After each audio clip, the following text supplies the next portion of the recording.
Voilà, nous sommes de retour pour cette spéciale municipale, toujours dans cette soirée électorale du premier tour. Plusieurs invités nous ont rejoints. D'abord Thomas Balanguien, bonsoir. Bonsoir. Tête de liste du nouveau parti anticapitaliste pour cette élection municipale à Montpellier. Vous avez obtenu un peu plus de 2% des suffrages. D'abord, votre réaction à votre résultat et puis aux résultats généraux de Montpellier que nous avons communiqués, nous allons rappeler tout à l'heure. Juste peut-être une réaction quand même sur l'ensemble des résultats. On a vu qu'il y avait une abstention extrêmement élevée. Je pense que c'est la marque d'un désaveu des électeurs face aux institutions et en particulier à la politique droitière du PS. Alors cette abstention et ce désaveu permet à certains endroits, je parle au conditionnel, il faudra voir dans le détail le nombre de votants, le nombre d'abstentionnistes, ainsi de suite, mais permet au Front National de faire un certain nombre de bons coups. Et ça, on peut dire que ils ont largement été aidés par l'UMP qui depuis quelques années drague sur les terres du Front National et par le PS et son ministre de l'Intérieur qui mène une politique qui est avec la chasse aux Roms, qui facilite la légitimation du discours du Front National. Donc ça, c'est notre contexte, le contexte général. Après, je peux reparler de Montpellier, de notre campagne. Nous, on est assez satisfaits de la campagne qu'on a menée, des thèmes qu'on a pu développer, du projet qu'on a porté, parce qu'on pense qu'on a porté des projets qui n'étaient pas du tout portés par les autres candidats, avec un vrai projet alternatif, que ce soit sur les logements. On a proposé des vraies solutions concernant la réquisition, la municipalisation du sol. Et puis une autre façon de faire la politique avec la question de la démocratie directe et de faire la politique par nous-mêmes. Et donc là, on est très satisfait de la dynamique de notre campagne, des gens qui nous ont rejoints et de ce que ça a pu porter. Notamment, je pense qu'on a été entendu sur le positionnement politique clair qu'il fallait mener à gauche et être totalement indépendant du PS. Et donc là, on regrette le fait qu'on n'ait pas pu faire liste commune avec le Front de gauche. Ce qui était imaginé au début. Voilà, on pense que ça aurait fait une vraie dynamique d'opposition à gauche. J'espère que là, la séquence électorale montre que notre discours était le bon et que je pense qu'avec les militants du Front de gauche, on a à travailler pour construire cette vraie opposition de gauche. Et nous, là, ce soir, on voudrait remercier les électeurs qui nous ont soutenus, qui nous ont fait confiance. Et on les invite à nous rejoindre et à continuer les différents combats qu'on va mener, différentes actions qu'on va mener sur les thèmes qui nous sont chers, comme par exemple l'urbanisme ou le logement à Montpellier. Donc nous, ça ne reste pas ce soir du premier tour, ni les élections. Nous, c'est vraiment une étape de notre vie politique. Et donc, on appelle bien sûr nos électeurs à nous rejoindre pour continuer le combat, et notamment dans la perspective du 12 avril, puisqu'on est en train, à notre initiative, de mener une grande journée nationale pour qu'on puisse reprendre la rue et que l'opposition de gauche puisse reprendre la rue et enfin repartir sur une vraie dynamique politique. Anne Brissot, les résultats définitifs, je le disais, de Montpellier sont connus à présent et Jacques Domergue, avec lequel vous êtes engagé sur cette élection municipale, vous êtes deuxième de sa liste, Jacques Domergue, UMP, UDI, Modem, arrive en troisième position, derrière Philippe Sorel qui est à 22,94% des voix, d'hiver gauche, et puis Jean-Pierre Moore, PS, Europe Écologie Les Verts, qui est en tête avec 25,27% des voix. Votre réaction à ces résultats et à cette troisième position à l'issue de ce premier tour à Montpellier? Mon analyse aujourd'hui, c'est surtout que le PS a fait le plus mauvais score de l'histoire à Montpellier et qu'on peut dire que les Montpelliérains se sont exprimés et ne sont pas du tout convaincus par Jean-Pierre Moore. Même si le dissident Philippe Sorel était issu du Parti socialiste de toute façon, il était élu socialiste, il a été exclu certes parce qu'il s'est engagé seul, alors, vous mais le il était savez, quand même issu du Parti socialiste. J'ai quand même critiqué suffisamment Philippe Sorel et je lui ai quand même fait assez porter le bilan aussi pour ne pas revenir sur ce que j'ai dit, bien entendu. Oui, c'est un homme de gauche, il l'a dit lui aussi, il l'assume sans problème. Ce que je dis aujourd'hui, c'est que la machine PS est en panne. Et que c'est ça que les électeurs ont montré, que les Montpelliérains ont montré aujourd'hui. Et ça fait quand même 2 ans et demi maintenant que je le dénonce. Ça fait bien plus que dans l'ombre, j'essayais aussi de travailler à ce qu'on constate les résultats. Parce que quand on entend Jean-Pierre Moore, j'étais tout à l'heure avec lui sur une autre chaîne, il est satisfait de son score, il est satisfait de son bilan, il est satisfait de tout ce qu'il a fait. Il appelle Jacques Domergue le sortant, sauf que c'est Monsieur Moore qui est président de l'agglomération actuellement, enfin jusqu'à maintenant en tout cas.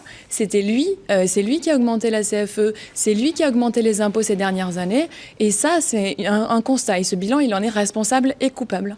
Sur ce bilan des partis, entre guillemets, de gouvernement, PS, UMP, vous le dénonciez tout à l'heure, et effectivement, comment vous jugez, vous l'avez dit en partie, mais comment vous jugez le fait que personne ne se détache vraiment, même si Jean-Pierre Moore, pour le Parti Socialiste, arrive en tête, il arrive en tête à 2 points du dissident Philippe Sorel, à 3 points de l'UMP Jacques Domergue. Quelle analyse vous faites de ces résultats? Alors, je ne connais pas les résultats de l'abstention finalement sur Montpellier, mais il me semblait que les premières estimations c'était 50%. Donc en fait, c'est clairement le désaveu que ce soit UMP, PS ou PS bis, parce que faut laisser tomber les masses, quoi. Sorel, c'est le PS, c'est la municipalité sortante, ça a été l'adjoint à l'urbanisme, il n'y a aucune ambiguïté là-dessus. C'est-à-dire qu'il essaye de se draper du drap de l'opposition pour essayer de sortir son épingle du jeu, mais il faut pas se voiler la face, c'est la municipalité sortante, et on voit bien que là, ces listes recueillent 10% des inscrits sur les listes électorales, c'est-à-dire 5% des habitants de Montpellier. On voit bien que c'est des projets qui, de toute façon, sont à peu près identiques et que l'un dans l'autre, ça ne fait pas rêver les Montpelliérains. Alors, France Jamais arrive sur notre plateau. Bonsoir, candidate tête de liste Front National pour Montpellier.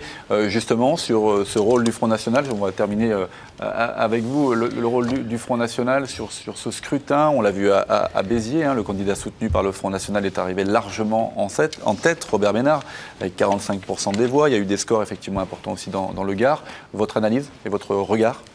Là encore, c'est effectivement dans cette séquence électorale, c'est le Front National qui apparaît comme le parti anti-système et qui a largement fait évoluer son discours pour faire semblant d'être un parti à connotation sociale. Et nous, on met en garde et on appelle vraiment les électeurs à ne pas se tromper de colère, à ne donner aucune voix à l'extrême droite. Et clairement, le Front National n'est pas un parti qui est du côté des travailleurs, ne défend pas les salariés. Ça a toujours été un parti, on peut rappeler, ça a quand même une de ses revendications historiques qui est la disparition des syndicats ou la suppression de la sécurité sociale. Enfin, c'est ça le Front National. Il ne faut pas se tromper, oublier cette mémoire-là. Et donc, clairement, nous, on pense qu'effectivement, c'est un parti qui peut, sur certaines villes, tirer son épingle du jeu, mais on appelle à surtout ne donner aucune voix à l'extrême droite. France Jamais. Grâce à Dieu, je veux dire, on est rarement propriétaire de ces voix. Moi, j'appelle justement tous ceux qui ne seront pas représentés au deuxième tour à porter leur suffrage sur ma liste, sur mon équipe. Je rappelle à monsieur que, en attendant, c'est 40% des ouvriers qui votent pour le Front National, que le Front National a toujours été un mouvement populaire, que la preuve de l'attachement, justement, que nous portons au syndicalisme, en tout cas le vrai, c'est que mon deuxième de liste, Jamel Boumaz, est un syndicaliste. Et troisièmement, sur la sécurité sociale, j'ajouterai, et là-dessus, je ne crois pas que vous me contredirez, mais c'est justement pour défendre ces acquis, en tout cas la sécurité sociale, que nous dénonçons de façon récurrente, la politique d'austérité de rigueur qui nous est imposée par l'UMP et le PS, tous les deux en même temps d'ailleurs, puisque c'est eux d'ailleurs qui nous ont imposé en 2008 le traité de Lisbonne, que nous avions refusé, que les Français avaient refusé par référendum. Donc voilà, je les renvoie dos à dos. Pour moi, je sois droit dans mes bottes. Et j'appelle aussi, puis j'en profite, puisque celui-là il vient d'arriver, justement aussi, puisque vous voyez, nous sommes à 14% de suffrage. Je pense que c'est une véritable recomposition du paysage politique sur Montpellier, et peut-être même sur la région, avec Robert Ménard, etc. Et donc, je pense que si ceux qui se sont abstenus au premier tour veulent vraiment que les choses changent, s'ils sont réellement dégoûtés, eh bien, il faut qu'ils se déplacent, il faut qu'ils viennent et qu'ils portent leur suffrage sur une liste du Front National. Parce que sinon, ne pas voter, s'abstenir, c'est reconduire les mêmes. Justement, 13,7%, un peu moins de 14%. Est-ce que vous n'êtes pas un petit peu déçu? Vous aviez imaginé alors parler de 16%? Vous avez une vision, 17, mais oui, bien sûr, bien sûr. Vous n'êtes pas un petit peu déçu par ce résultat tout de même? Même si 2008 n'a pas été une très bonne année, mais nous étions tombés, c'est vrai, à 5,5%. Donc je multiplie par 3. Je suis au premier tour, j'en ai encore sous le pied. J'appelle les abstentionnistes. J'appelle aussi ceux qui ont été écartés, ceux qui ont été écartés par le système, parce que ce mode de scrutin, bien qu'il soit à la proportionnelle, écarte écarte justement, tout nous porte à un bipartisme qui est en train de montrer les limites, qui est en train d'imploser grâce à Dieu. Et je crois justement que les résultats qu'on a eus, que ce soit sur les partis en place ou les dissidents de partis en place, sont en train de s'effondrer. Tandis que moi, je suis en train de prendre des forces. N'arrêtez pas de parler de bipartisme, parce que moi, je suis bien placée pour vous dire que je vois pas du tout la vie. Oui, c'est vrai que vous, de ce côté-là, vous n'avez pas beaucoup de... Enfin, je veux dire, au niveau de la construction, vous n'en êtes pas là. Mais non, si, madame. Il faut que vous vous réveillez, vous sachiez que nous sommes en train d'alterner entre l'UMP et le PS. Et que tout à l'heure, votre tête de liste, justement, appelle à une espèce de marchandage. En tout cas, on pourrait discuter. Il ne faut pas s'arrêter là. Parce que le problème, le principe, en général, dans cette classe politique, c'est la question du pouvoir. Moi, j'ai été la seule pendant toute cette campagne à parler de programme, d'engagement, de sécurité, de fiscalité. Écoutez, nous quittons à peine d'un plateau télévision sur une autre chaîne où tout le monde se chamaillait, mais personne n'a parlé des Montpelliéraines et des Montpelliérains. Voilà. Mais ça fait des mois qu'on en parle. Alors justement, on va en parler des Montpelliérains et des Montpelliéraines. Ils sont en colère. Je ne sais pas s'ils sont en colère, en tout cas il y a des résultats. Jean-Pierre Maure est arrivé en tête, mais d'une courte tête, 25,27%, suivi du dissident Philippe Sorel, d'Hiver Gauche, puis de Jacques Domergue. Personne n'appelle à voter ou à rejoindre les uns ou les autres pour le second tour, pour le moment en tout cas. Des discussions sont probablement en cours pour ce second tour et des alliances possibles. Vous allez vous maintenir très clairement, Franck Jamais, vous l'avez dit. Comment vous imaginez, vous envisagez ce second tour de manière générale sur Montpellier? Je me maintiens, je ne fais pas de la cuisine. On ne va pas passer notre temps à faire la courte échelle pour les uns ou les autres qui ensuite vont nous marcher sur la tête. Il faut être quand même cohérent, même en politique, et même si, je veux dire, on ne peut pas construire quelque chose en disant tous contre. C'est pas le problème. Le problème, c'est de savoir qu'est-ce qu'on réserve aux Montpelliéraines et aux Montpelliérains. Et à ce moment-là, moi, ce que je me propose de faire, ce que j'envisageais de faire, j'aurais voulu en tout cas susciter cet élan, c'est de pouvoir réunir un maximum de personnalités. Moi, je ne suis pas clivée. Je ne veux pas, ce n'est pas des partis, on ne veut plus tous ces partis, mais si des personnalités veulent nous rejoindre, veulent construire sur une plateforme, sur des engagements que nous avons pris en matière de transparence, de référendum, de non-communautarisme, de principe de la laïcité respectée, de fiscalité, de sécurité, etc. Mais voilà, moi j'ai un programme que ceux qui adhèrent et en tout cas qui pensent que Montpellier a besoin de ça me rejoignent. Je ne suis pas bloqué, je ne suis pas sectaire, je ne suis pas clivé. Sur les résultats régionaux, vous en parliez, Robert Ménard arrivait largement en tête à Béziers, 45%. À Beaucaire, c'est le cas aussi de Julien Sanchez qui est arrivé en tête. Gilbert Collard à Saint-Gilles. Quel regard vous portez? Mais justement, là, c'est vrai que Robert Ménard a sa personnalité. Il a travaillé, il a été sur le terrain Enfin, je veux dire, ça fait plus d'un an et demi qu'il est sur cette campagne et qu'il y travaille avec le soutien du Front National. Eh bien, la réflexion que ça entraîne, enfin en tout cas, c'est que je pense qu'on peut aujourd'hui parler, et c'est pour ça que je me satisfais de ce score de 13-14%. C'est-à-dire que c'est un vote d'adhésion, contrairement à ce que beaucoup pourraient analyser. Nous avons une assise, ce n'est pas un vote de protestation. Le vote de protestation, il s'est porté sur des listes dissidentes ou pas. Enfin bon, il a montré aussi ses limites. Donc je pense que véritablement, nous incarnons une véritable force, une alternative, une autre voie et celle du bon sens. On va aller à Béziers, écoutez... c'est du bon sens. On ne voit pas très bien, c'est toujours pareil sur le discours du Front National, on ne voit pas bien les mesures, c'est des choses... Oui, je l'ai lu, c'est assez... Je les ai lus, madame. C'est vrai qu'on a été un peu... Je les ai lus bien en détail, frustrés parce qu'on n'a pas beaucoup pu en discuter finalement pendant toute cette campagne, mais je l'ai écrit, elle est gravée dans le marbre, elle est sur Internet, vous la trouvez partout, oui, je peux en discuter quand vous voulez. Mais on ne voit pas très bien l'alternative, en fait. C'est toujours un peu la même chose. Par contre, on connaît très bien le bilan du Front National, de sa gestion à Toulon, ou dans d'autres villes, on voit la catastrophe que ça a pu donner. Parce que la Cour régionale des comptes a chaque fois relevé le fait que toutes les mairies qui ont été... Et par exemple, sur la sécurité sociale, la semaine dernière, il y avait une manifestation pour défendre la sécurité sociale. Mais c'est pas en coupant la parole ou en essayant de me couvrir que vous aurez c'est moi qui parlais, c'est vous qui m'avez coupé la parole. Mais vous me soumettez un jugement, sur la gestion des villes. Je vous apporte un éclaircissement. Toutes les mairies qui ont été gérées par les maires du Front National ont été rendues à l'issue de ces mandats en bien meilleur état, en tout cas au niveau des finances, qu'avant.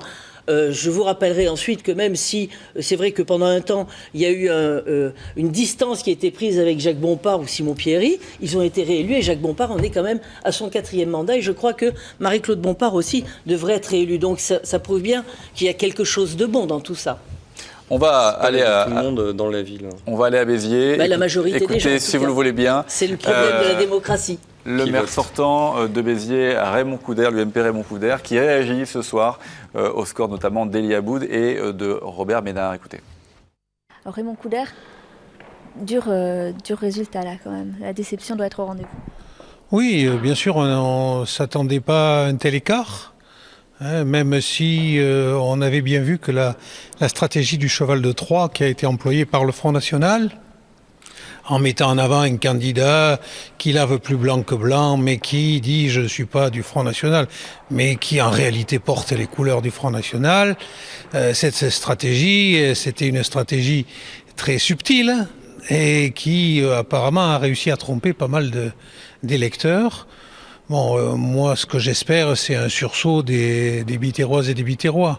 On ne peut pas imaginer que cette ville soit marquée au fer rouge, cette ville qui est quand même la ville de Jean Moulin.